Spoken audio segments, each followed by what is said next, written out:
Assalamualaikum warahmatullahi wabarakatuh. Banyak orang yang meremehkan dan memandang sebelah mata tukang ojek. Tapi saya santai saja, karena hidup ini memang tidak pernah lepas dari komentar orang lain. Karena menurut saya, apapun pekerjaan dan profesi kita di dunia ini adalah mulia selama pekerjaan itu halal, dan termasuk sebagai tukang ojek.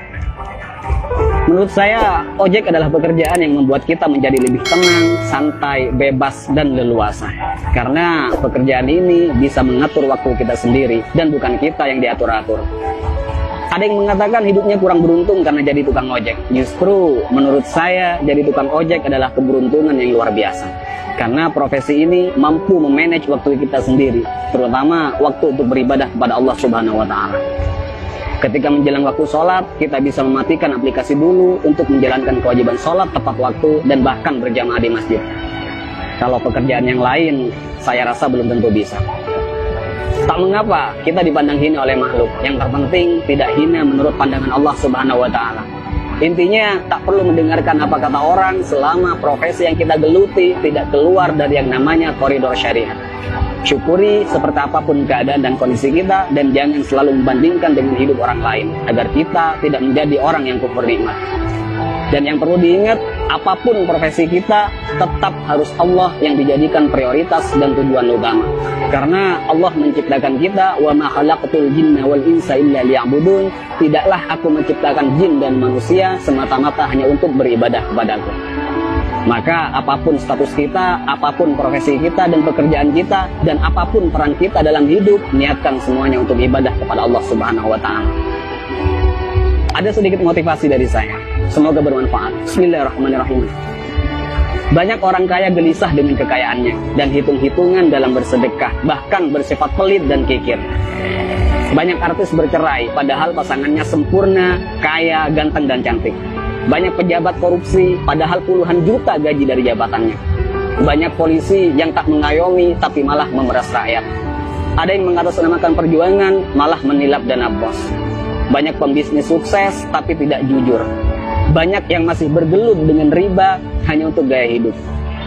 Ada yang menguasai banyak ilmu agama, tapi gemar bermaksiat dan tak mengamalkan ilmunya. Ada yang gemar berdakwah, tapi tak mampu mendakwahi dirinya sendiri. Ada yang suka minum khamr, narkoba, dan berzinah dengan alasan kesenangan. Ada yang sudah berkeluarga dan bahkan punya anak merasa kurang tentram, seolah jauh dari kata sakinah, mawaddah, warahmah. Ada atasan yang suka menyunat uang bawahannya. Ada seorang guru atau karyawan yang suka korupsi dan bahkan korupsi waktu. Ada yang punya proyek dan tidak jujur dengan proyeknya. Banyak dokter, perawat, dan bidan yang tidak lemah lembut, tidak jujur, dan bahkan terkadang tidak memanusiakan pasiennya. Ada yang sibuk mencari dunia sampai lupa pada Tuhannya dan lalai dalam sholatnya. Dan masih banyak lagi kasus-kasus yang tidak bisa saya sebutkan semuanya. Mari kita berpikir, kenapa mereka demikian? Karena dalam hidupnya bukan Allah yang mereka jadikan prioritas dan tujuan utama.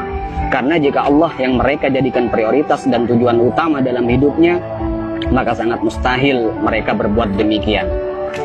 Wa may yuhajir fi sabilillah yajid fil ardi muraghaman katsiran wa sa'a. Ayo kita berhijrah. Karena ketika kita berhijrah dan lalu Allah kita jadikan prioritas dan tujuan utama dalam hidup, maka Allah akan meluaskan rezeki dan kelapangan hati untuk kita. Dan ketika hati kita sudah lapang dan luas, maka sebanyak apapun persoalan yang kita hadapi dan sebesar apapun masalah yang menimpa kita akan tetap tenang menyikapinya. Karena hati kita lebih lapang dan lebih luas dari masalah yang kita hadapi. Tapi jika dalam hidup bukan Allah yang kita jadikan tujuan utama, maka hati kita akan sempit.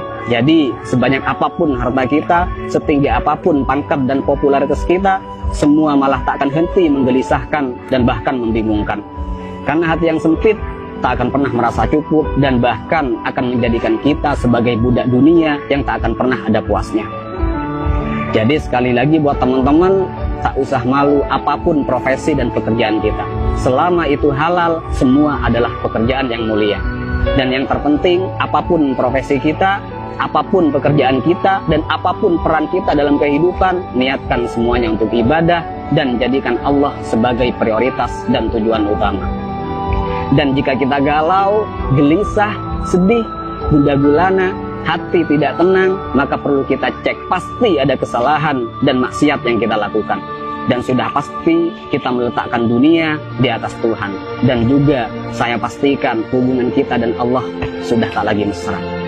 Jadi kesimpulannya, tolak ukur ketenangan dan kebahagiaan bukanlah kekayaan, bukan jabatan, dan bukan popularitas. Tapi tolak ukur ketenangan dan kebahagiaan adalah tergantung di mana letak Allah di hati kita. Assalamualaikum warahmatullahi wabarakatuh.